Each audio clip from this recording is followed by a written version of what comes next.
in the Pacific. Big drought came along in 1942, big wildfires in the southeast because they hadn't been burning. And so actually the Forest Service initiated the very first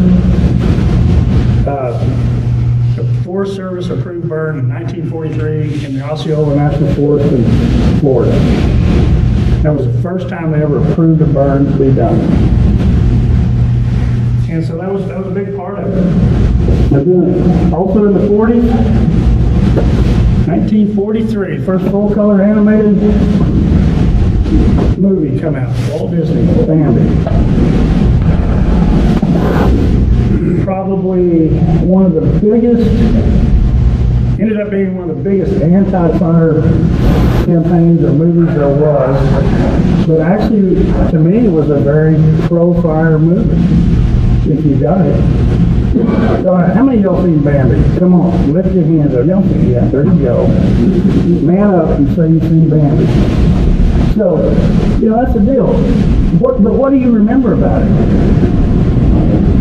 Fire, don't you? That's the most devastating part is fire, and mama is on the down running from the fire is just, oh my gosh, it's just terrible. And that's all you think of, and that's what fire does. Does anybody remember what the next scene in the movie was? Nah, because y'all are still traumatized by the fire. The next thing was it rained. And guess what happened after it rained? Everything popped up, green back up. Man, it's fire ecology. That's exactly what happens in life, isn't it? We see that around here all the time. We have big wildfires and everybody goes, oh my gosh, the world's come to an end. Let it rain and guess what happens? Man, it's better than it was. It's ecology. It's the way things are. It's what happens. But again, it got missed.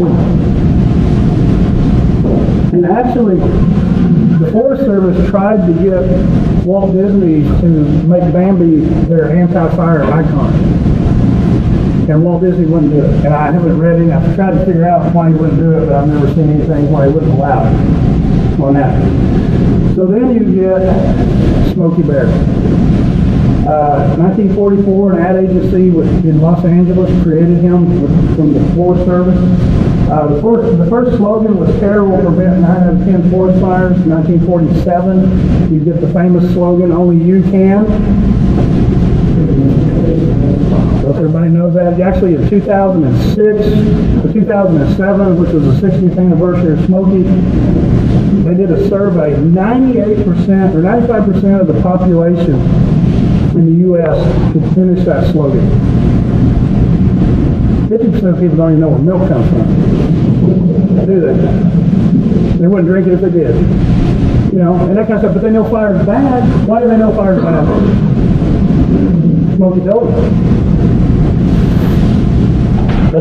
So if you're going to believe a cartoon bear, yep. That's the best ad campaign ever developed. Right there. Right behind Coca-Cola and, or in front of that. But that's the best ad campaign ever developed worldwide. You look at it. And then in 1950, a cub was found, an actual bear cub was found in the fire at Lincoln National Forest in New Mexico. He was transported to the National Zoo, died there in 1976. Smokey was so popular, he had his own zip code. He got so much mail that he had his own zip code. 1952, President Eisenhower signed the Smokey Bear Act that says nobody should say anything bad or derogatory about Smokey Bear. National icon.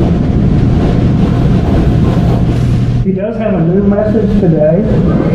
The old one was only you can prevent forest fires. The new one is only you can prevent wildfires. If you look at it. Can you tell me what the difference between a wildfire and forest fire is? Not really. Fire's fire, right? It's all bad. Fire's fire. So we try to change that. But again, the deal is how do we combat that? To me, Smokey's done. He needs to go away. He's ruined enough stuff. He needs to go far away. And then again, think about as you were a kid. What were all the things you were told as a kid about fire? First thing about it. Guarantee you probably got in trouble. Get away from it. You'll get burnt. Fire's bad. Oh my God. Just fire's bad. Light a fire, you're gonna wet the bed. That kind of stuff. I mean, I've heard all that stuff my whole life. Fire is bad. What do we do with it? It's amazing. So, but if you look at it, and you go back in time, and you look at how important fire was in shaping this state, shaping our nation, and actually fire is important on every continent throughout the world, except Antarctica. But guess what? They can find charcoal and they can find plants on Antarctica in the ice. So fire had to do something in there one time. But you look at, so these are looking at pre-settlement fire frequency. So this is how often does fire historically occur, whether through lightning or mainly through man-made fires. Anywhere. If you look at it, it's hard to read, but this is showing, this area, if you look at Oklahoma, these two colors are from 1 to 3 or 4 to 6 years. That's frequent fire, isn't it? So something's always out there burning and shaping what's going on. Another guy did another work on that, looking at fire frequencies. Again, woodland forest sizes, say in eastern Oklahoma, this light blue, 0 to 10 years. So somewhere there it's always burning. This area in Mayport, Oklahoma, 0 to 34 years. More frequent. It's going to be on the more frequent end of it. Probably one of the most latest ones, and one of them I really like. Friends of mine from the University of Missouri did this. What they're doing, they look at rainfall, fire scars, but also how quickly does the vegetation recover, and how quickly will it burn again? Because that really tells you how often something will burn, right? Because if it takes 5 years for it to actually recover and get enough fuel back to burn, it's going to take over 5 years before you burn. But a lot of places go, we burn something this year, adequate rain, and it'll burn again next year. Sometimes it'll burn twice in the same year. But that's what they're looking at. If you look at this dark red, Florida, Georgia, Texas, Oklahoma, southern Oklahoma, less than 2-year fire return interval historically. Every 2 years or less, stuff was burning in that area. You get burned over.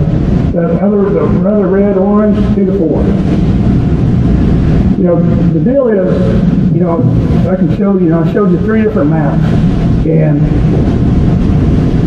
they don't agree totally. Not all of them said this is it, this is the number. But they're all within the same range.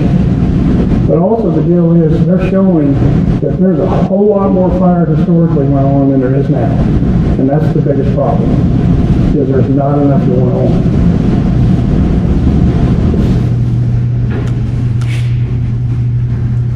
Look at some stuff, again, to have fire scars, you got to have timber, so you got to look in areas that surrounded timber areas and stuff.